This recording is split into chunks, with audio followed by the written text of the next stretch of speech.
Hi, and welcome to the Hastings Center. We're sitting here today for a conversation with Dr. Tom Murray, president of the center. The Hastings Center is located in Garrison, above the banks of the Hudson River. Tom, could you tell us a little bit about the mission of the center? Of course. In my view, the center's mission is to create knowledge and to share knowledge about ethical issues in health, medicine, and the full range of the life sciences.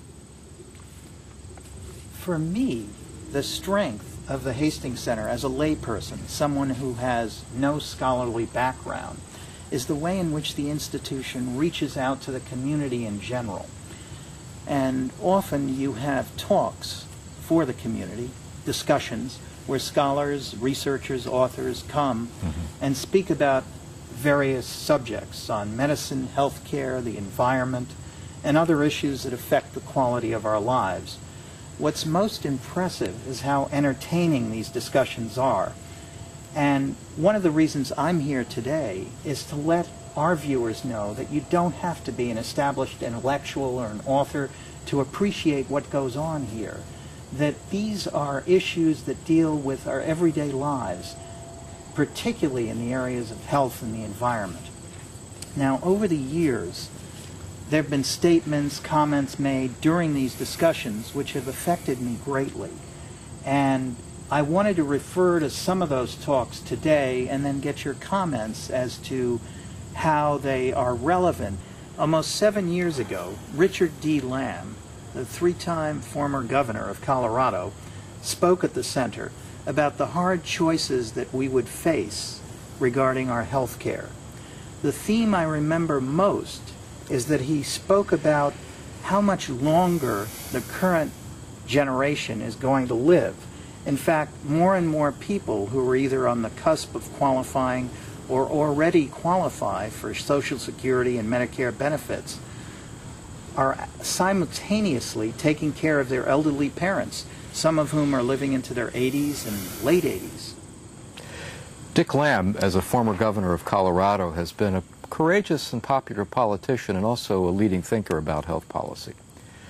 Dick also was a member of the center's board of directors for a number of years because he understood, as we do, how significant the issues are that we're trying to tackle. In the current health reform debate, there's been a lot of misinformation about so-called death panels and other horrors that would be inflicted, particularly on older citizens. That's all nonsense, but if you put the nonsense aside, there are still some very difficult health policy questions to be faced about the resources that are used in health care. Right now, the U.S. uses a larger percentage of its gross domestic product than any other country in the world. In fact, in many cases, twice as much or more than other countries that have better health outcomes than we do. People live healthier and longer lives, and they spend less on their health system. So clearly we have a lot of work to do to reform our system to serve the needs of the American people better. 5 years ago, Dr. Sherwin B. Nuland spoke about depression and recovery. I got the sense that the struggle that Dr. Nuland faces is an ongoing one, that it's not just something that happened in the past, that his peace of mind in the present is never something he takes for granted, and that this disease is something that follows him around. Most moving about his ordeal was the fact that he was willing to share his humanity and vulnerability with us. Here's an accomplished, brilliant, articulate clinical professor of medicine at the Yale School who reached out to us with compassion, humor, and grace. Well, Dr. Nuland would be very quick to let you know that his friends call him Shep. And I have found him to be an extraordinarily fine colleague, and he's become a good friend. His book, it's a memoir, Lost in America, is just an incredibly touching story of his growing up in very difficult circumstances, and also his terrible struggle with depression. I mean, he was in such terrible shape, as he told us, that they were on the verge of recommending a lobotomy. But, you know, a treatment that's most people think of as kind of medieval, but does work in some cases, convulsive therapy was tried with Dr. Nuland, and ultimately it was successful. And he's gone on to have just an incredible career as a surgeon, teacher, and author, best-selling author of a book such as How We Die. So Shep, in my view, as I think in yours, represents some of the best things about the Hastings Center.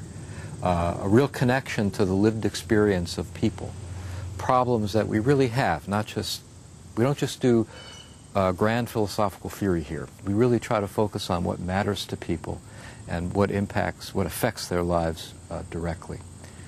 Dr. Nuland, it turns out, is also a member of the Center's Board of Directors, so there's a certain theme running through your questions about the people who've been here.